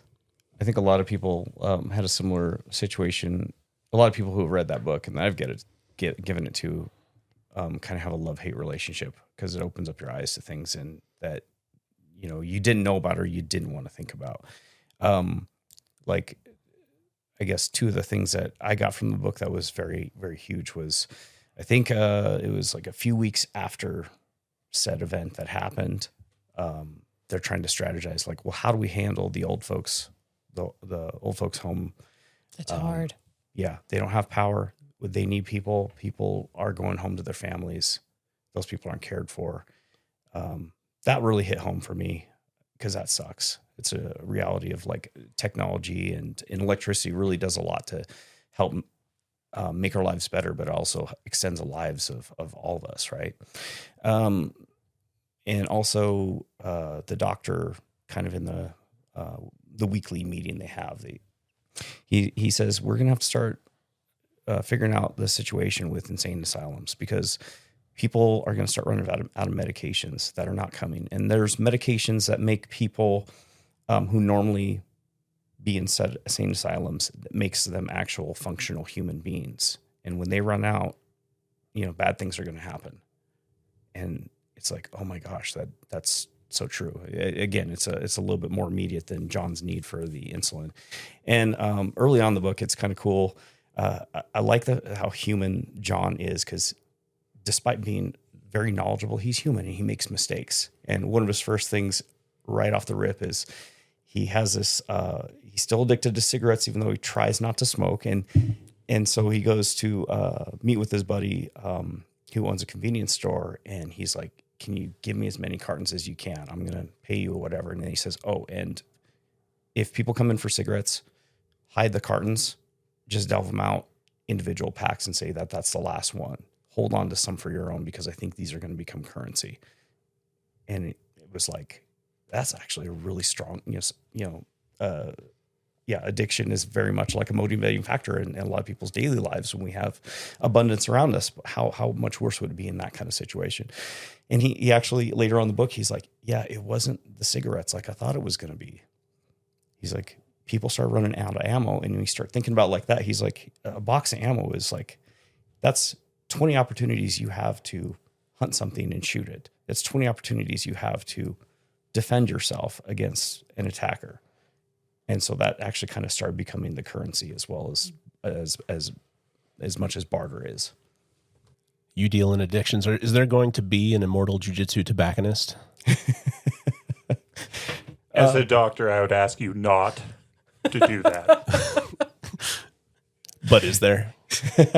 No, again, it's like I finished the book before. I was like, I was getting ready to be like, okay, so after I'm done with this book, yes, I'm going to go buy cartons of cigarettes, No, I don't. It's, it's like, I don't smoke. It's like, but yeah, it's just one of those things to think about. Like, at least again, in the realm of preparedness, if you like having that old fashioned every night, all right, eventually that alcohol is going to run out. And so maybe you plan to have enough on hand just to be like, okay, I'm going to have to get myself off this substance, but I need to have somewhat of a easy transition than cold turkey.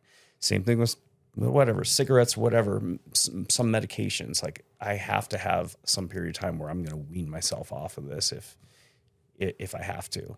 So that's just taking the preparedness, just realistically taking it farther, because number one thing happens when in emergencies, like we see it all the time every year with hurricanes. Why is it that the grocery stores get sold out of everything? It's like, why aren't people planning ahead? This happens to you every single year.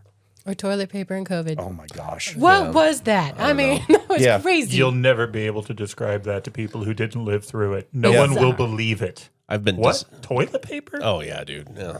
I've been disciplining my own mind to develop a taste for clamato, because I know that's the last thing to leave the store shelf. I know when I go to the store, I could probably find some clamato. That's actually, really good tactic. You guys are too similar. I think before clamato, I'm ready to be with the Lord. Take me early. Steven's going to be outside like jumping, like, come on. Let's go. I've always thought, and again, this is definitely a different mindset, I think, certainly that Dave and I have. I don't want to survive the zombie apocalypse. I mean, I'm kind of excited for it. We are not the same, bro. The fire evacuations. A few years back, we got the level 3 go now. Oh, geez. We were on a road trip. So nobody was at home. Oh, man. And we're like, well, we can't go home. We can't go get our bags. So we went out to dinner.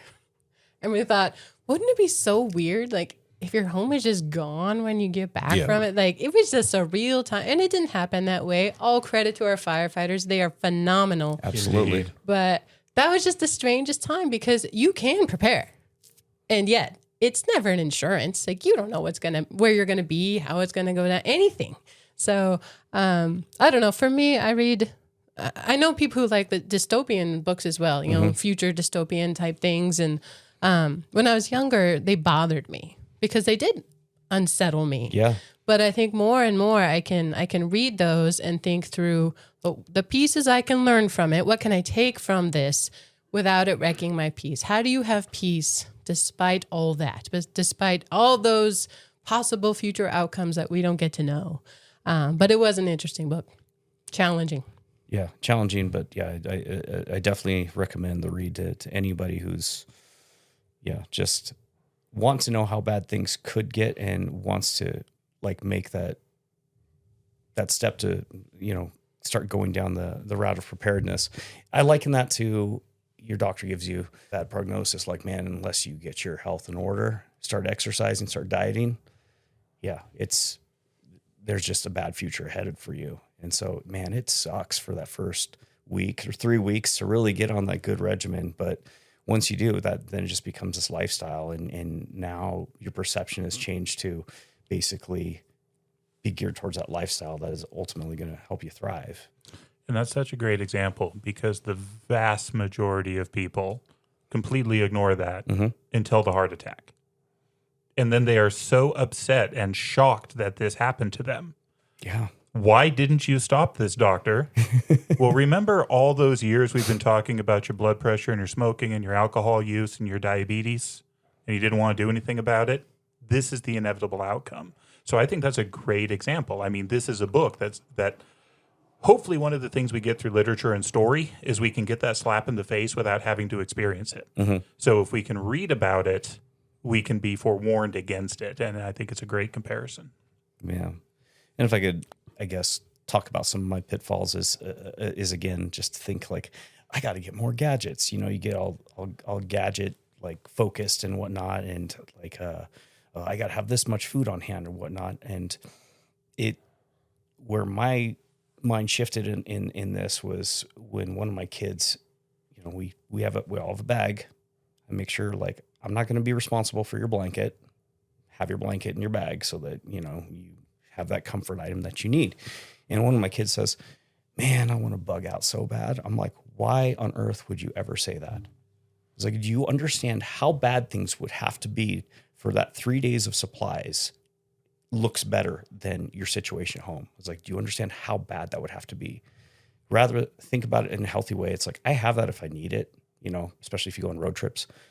But my goal is, man, get home with my family where, I know where my tools are. I've got, I know my property and I got my family. And you know what, I would rather like go through something, the zombie apocalypse, if you will, at my house than being like, 100%.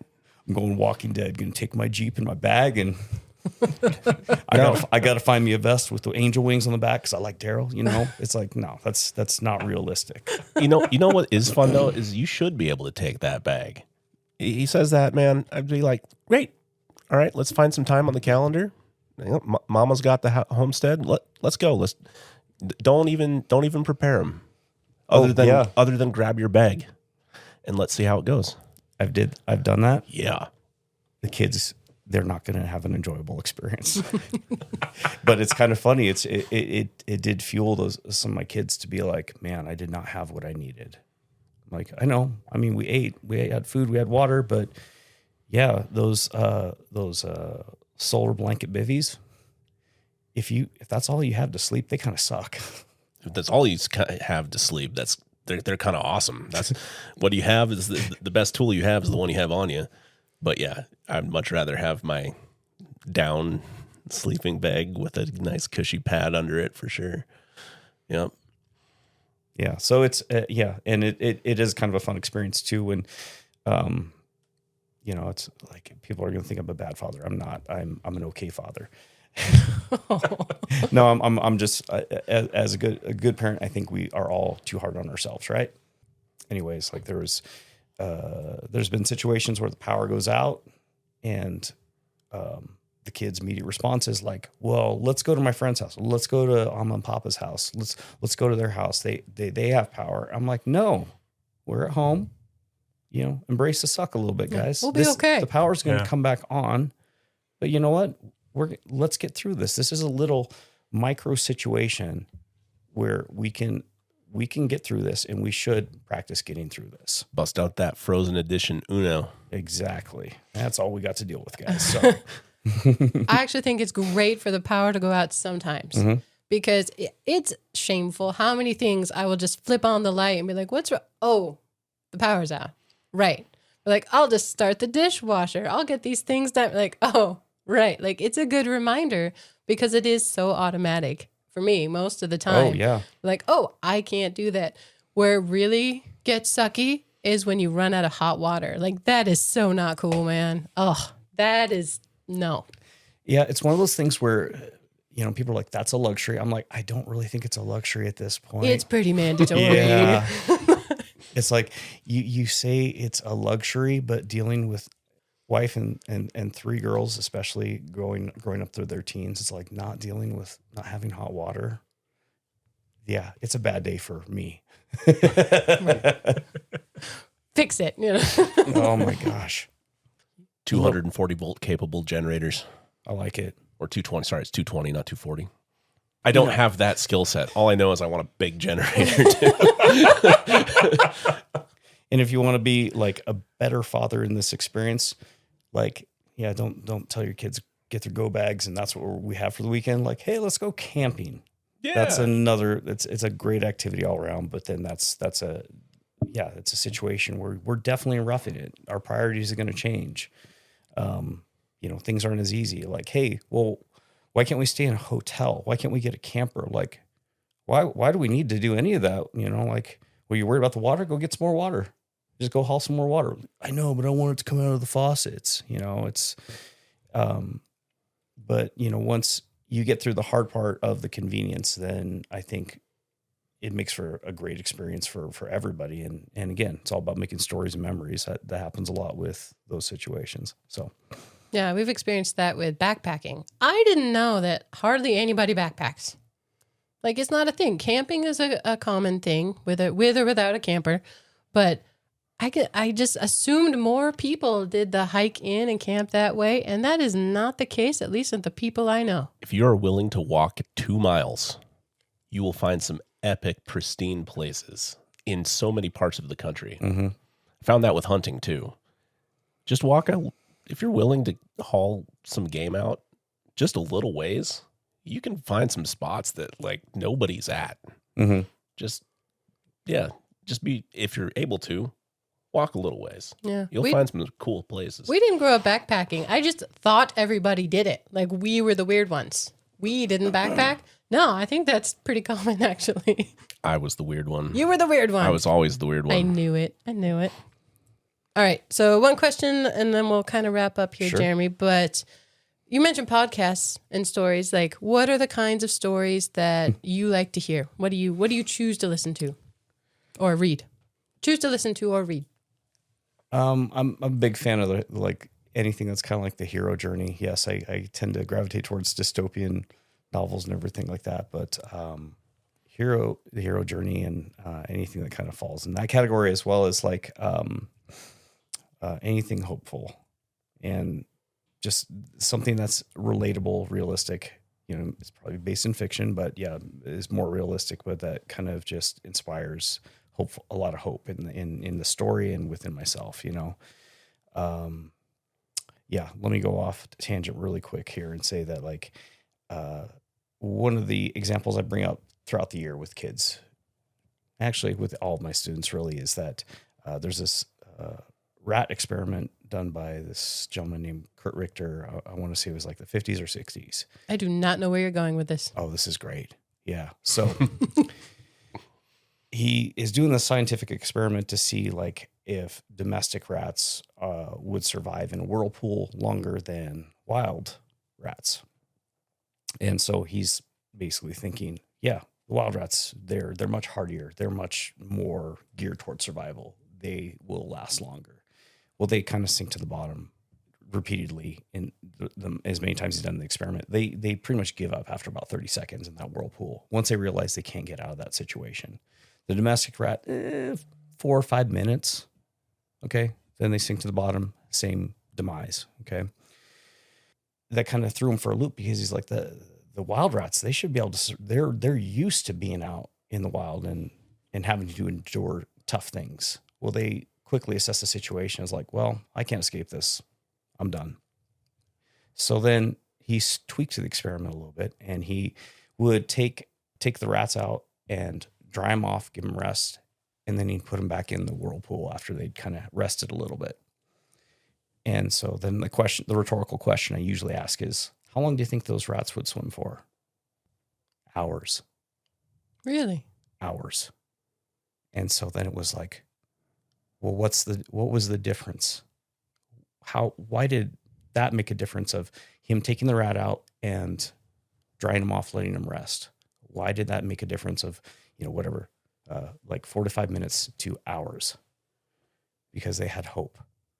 And so if hope can do that for a rat, where they're just waiting to be saved because they have that hope and they'll swim till they're exhausted for hours, we're much more complex as human beings, and a little hope goes a long way. So that's kind of like my scientific example of hope makes a big difference.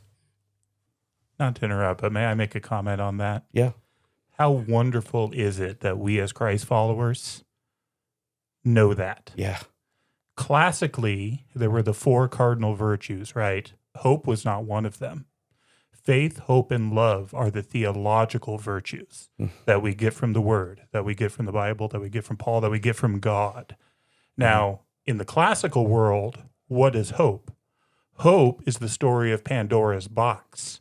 It's this thing that is found in the jar where all the evils of the world are contained. Mm-hmm. So if you're the Greek Hesiod, is hope really a good thing? Is this thing that makes you swim against the current for hours and you're going to die anyway? It's not a good thing in the classical world. But in our faith, things have just turned 180. Yeah. And we know that hope is a wonderful thing and that we get to embrace it. And so it's just, again, the Bible over and over again gives us the miracle. And as much as I love the classical world, it is not the true world that Christ came to show us. And so thank you for sharing that. Thank you for that. Story. That's the most important part of that too, is just when I'm at my worst and spent not 5 minutes, but 6 minutes on social media. And now I'm getting stressed out. It's like stressed out with the world. It's like, you know what? I know how the story ends. It sucks right now. This is the really character building chapter. I hate this, but we got hope because as believers and followers, there's a better end, the best ending that could ever happen to us just around the corner. So thank you for that, Stephen. That's awesome. There could not be a better way to end that. I was going to say, ending with hope is always the right thing. Mm-hmm. So very good. All right, Jeremy, how can people find more about you or your work in accessibility or even your businesses? I'll make it real short and sweet with this. Is that, if you have questions about accessibility, you go to nic.edu. You can search for my name, Jeremy, accessibility. You'll find multiple ways to contact me there. Otherwise, my wife and I, we have Immortal Jiu Jitsu and Café Immortal. Website is immortaljj.com, or come visit us in Rathdrum, Idaho. We've got some really good Delano's coffee, just about every way you can make coffee. It's awesome. And we do good jiu-jitsu, have good people around. It's just, I love that we've got a good balance of like the jiu-jitsu folks and church going folks wanting to sit down and have coffee, just like, we had when we were growing up. So it's a little nostalgic in that way too. It's not just a drive through, you get your coffee and go. It's a place that you come to sit down and reconnect with friends and family, if you like your family. At jiu-jitsu, your friends become your family. Exactly. And with that, we'll turn the page, and we hope you join us for the next chapter.